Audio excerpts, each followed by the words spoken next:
Bienaventurados los pastores, amén. Bienaventurados los presbíteros, felices, dichosos. Tenemos el gran privilegio de estar al frente de la iglesia de Cristo, no para servirnos de ella, no como teniendo señorío sobre ella, sino como obispos, como pastores, sabiendo que rendiremos cuentas al Señor. Les invito a buscar en la palabra de Dios la carta de Pablo a los Efesios 4, del 1 en adelante. Yo pues, preso en el Señor, os ruego que andéis como es digno de la vocación con que fuisteis llamados, con humildad y mansedumbre, soportándoos con paciencia los unos a los otros en amor, solícitos en guardar la unidad del Espíritu en el vínculo de la paz.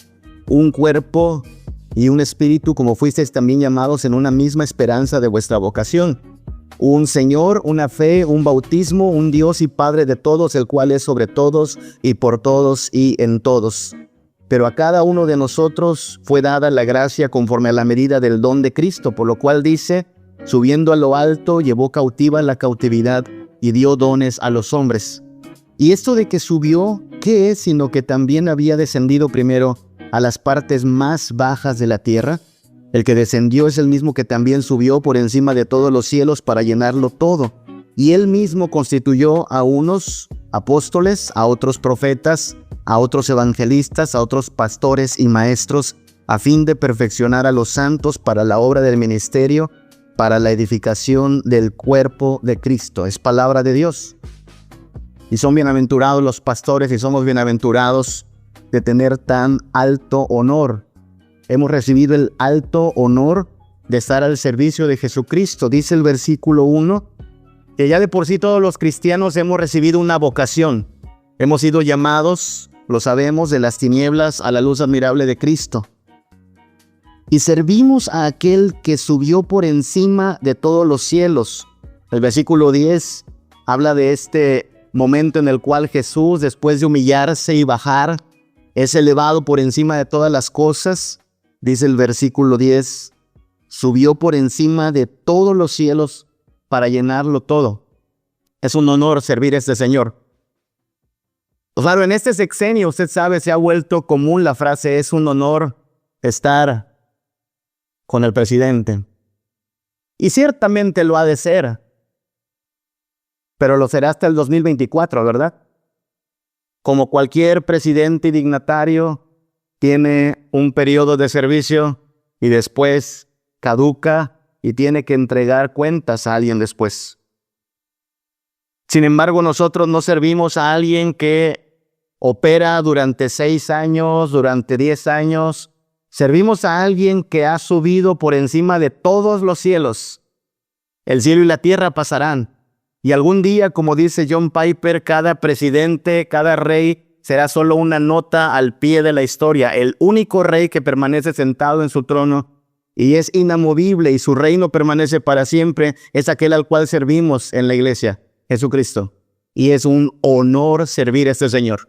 Su reino no acaba, no caduca, no necesita consultas populares porque Él gobierna con sabiduría sobre su imperio. Nosotros somos afortunados en que un alto dignatario como lo es Jesucristo, Rey de Reyes y Señor de Señores, nos llame a su servicio. Es un honor servir a este Señor. Y este Señor, Jesucristo, según el versículo 8, subiendo a lo alto, llevó cautiva la cautividad y dio dones a los hombres, dio regalos. ¿Cuáles son estos regalos, hermanos? ¿Cuáles son los dones que Dios le ha dado a su iglesia? Bueno, por el contexto sabemos que estos dones a los cuales se refiere el apóstol Pablo, estos regalos que ha derramado Cristo sobre su iglesia, son los apóstoles, los profetas, los evangelistas, los pastores y maestros. No sé si ustedes, mis hermanos, pastores, presbíteros, ancianos, se ven a sí mismos como un regalo de Dios para su iglesia. Y espero que no haya iglesias que estén pensando regresar el regalo, ¿no? Porque según este pasaje, Dios y Jesucristo proveyeron a su iglesia de estos ministros como si fueran un regalo para su iglesia, para apacentarla, para cuidarla, para que fuese anunciado su evangelio todo el tiempo. Así es que mañana y cada vez que nos dirijamos a la iglesia, asumamos esta identidad, un alto honor servir a este Señor, un gran privilegio el considerarnos un regalo. ¿Puede acaso alguien pensar esto? Nosotros tan escasos de recursos, tan pobres en todos los aspectos de lo vil y menospreciado, escogidos, siendo considerados como un regalo de Dios para su iglesia. Es un gran privilegio, pero además es muy serio el encargo que nos ha dado Jesucristo. Alto privilegio, pero un serio encargo. El versículo 12 de Efesios 4, dice que todo esto es para perfeccionar a los santos. Perfeccionar a los santos para el ministerio. No entretener a los santos, no oprimir a los santos, no servirnos de los santos. Perfeccionar a los santos. No son nuestras ovejas, ni son nuestras iglesias. No. Antioquía no es la iglesia de Marcial Magadán. Y Shalom no es la iglesia de Wilbur Madera. Y Príncipe de Paz no es la iglesia de Samuel Hernández. Es la iglesia de Jesucristo, ganada y pagada por su sangre. Y nosotros somos obreros, obispos, con el alto privilegio de cuidar de ella. Pero se nos encargó hacerlo todo por perfeccionar a los santos. Somos obispos, cuidadores de ella, pastores y presbíteros y ancianos. Cuidadores de ella, no tiranos de ella, no capataces de ella, no caciques de ella, no padrotes de ella. Hay de aquel que se atreva a ver a la iglesia cual ramera, la cual puede andar prostituyendo. No, Señor, es la iglesia de Cristo, santa y amada por Él, y tiene que ser tenida en alta estima, porque el Señor nos encargó cuidar de ella. Somos obispos de ella. Y por cierto, hay una maldición para todo aquel que predique un evangelio diferente al que se nos ha entregado. Un anatema. Y daremos cuenta al príncipe de los pastores cuando aparezca y nosotros tengamos que rendir cuentas. Sabemos, cada 5 años el pastor es llamado a cierto escrutinio por la iglesia, y sabemos si se nos renueva o no el llamamiento cada 3 años, los ancianos también.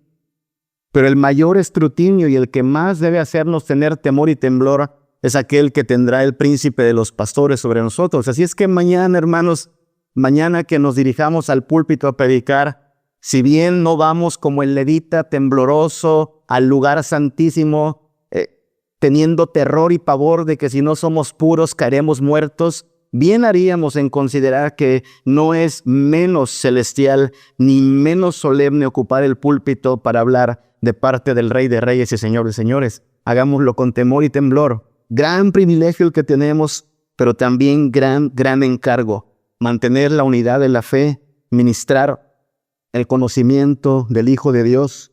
Como dice el versículo 5, un Señor, una fe, un bautismo. Anhelamos eso, que la gente conozca a nuestro Señor, no intelectualmente nada más, sino relacionalmente, que conozcan a aquel que murió por la iglesia. Y participamos, hermanos, no solo de este gran llamamiento y atendiendo este gran encargo, sino que participamos de un proceso histórico. Nos ha tocado ver en esta época cómo la iglesia sigue creciendo, sigue edificándose a pesar de las dificultades. 2 años de pandemia que arrasaron con negocios, que arrasaron con instituciones, que arrasaron con planes de muchos particulares, pero que de ninguna manera han podido arrasar con la iglesia de Cristo. Aquí estamos y la iglesia ha permanecido. Ciertamente ha sido depurada, ciertamente estamos aprendiendo que hay cosas que deben ser cambiadas, pero estamos viendo el proceso orgánico de crecimiento de la iglesia. Versículo 15 nos recuerda que Cristo es la cabeza y que todos nosotros crecemos en la cabeza, que Cristo es de quien la iglesia recibe su crecimiento. Versículo 16, de quien todo el cuerpo bien concertado y unido entre sí por todas las coyunturas que se ayudan mutuamente, según la actividad propia de cada miembro, recibe su crecimiento. No le toca al presbiterio peninsular generar el crecimiento de la iglesia, hermanos, eso trasciende a nuestros recursos y a nuestras capacidades. Nosotros no hacemos crecer a la iglesia, eso lo hace Cristo. No nos toca a nosotros generar la unidad de la iglesia, esa unidad ya está en la verdad y en el Espíritu. Nos toca cuidar que la palabra de Dios sea bien predicada, cuidar que las ovejas conozcan al Señor Jesucristo, y en ese entendimiento veremos cómo el Señor sigue dando su crecimiento a la iglesia. Hace unos años, en este periodo de pandemia parece, o antes, no recuerdo, una catedral muy famosa en París ardió, ¿verdad? Notre Dame. Según los datos históricos, tardaron 180 años en construir tremendo monumento. 180 años. Eso quiere decir, hermanos, que hubo gente que trabajó en los inicios que no vio esa catedral terminada. Y hermanos míos, eso pasa también en esta iglesia, en la iglesia de Cristo. No veremos hasta dónde el Señor está llevando su iglesia, hasta dónde el Señor está obrando en ella, pero este es nuestro momento y de este seremos responsables. De aquí a 100 años, si Cristo no ha vuelto, ninguno de nosotros estará aquí. Pero si lo hicimos bien, nos habremos presentado ante Dios como obreros aprobados que no tienen de qué avergonzarse. Así es que roguémosle a Dios que lo hagamos bien y hagámoslo bien. Apropiémonos de este grande y tremendo honor que hemos recibido. Hagamos que esa H antes del presbiterio no sea solo una abreviatura y nada más. De verdad, hagamos que esta profesión y vocación sea honorable. Mantengamos esa honorabilidad. Ocupémonos de este serio encargo. No nos distraigamos y no dejemos que nada nos distraiga del encargo que recibimos de apacentar a las ovejas. Y admirémonos y disfrutemos el privilegio de ver cómo en esta época de incertidumbre para la humanidad, el Señor sigue haciendo que su iglesia permanezca, crezca, se imponga ante toda adversidad, porque el Señor es quien la sustenta y la cuida.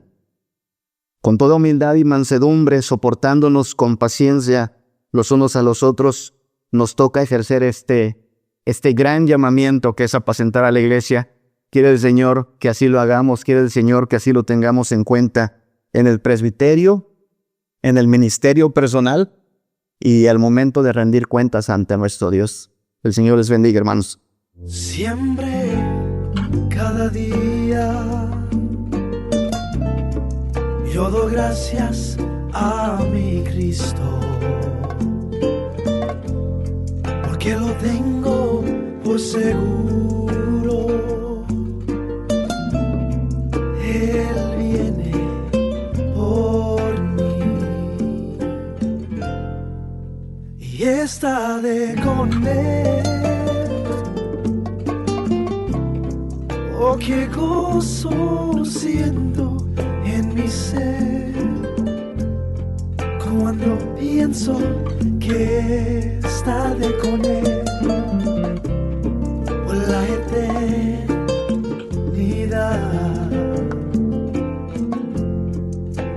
Y ahí estando ahí en su gloria y santa majestad, y por siempre su nombre ensalzaré por la eternidad.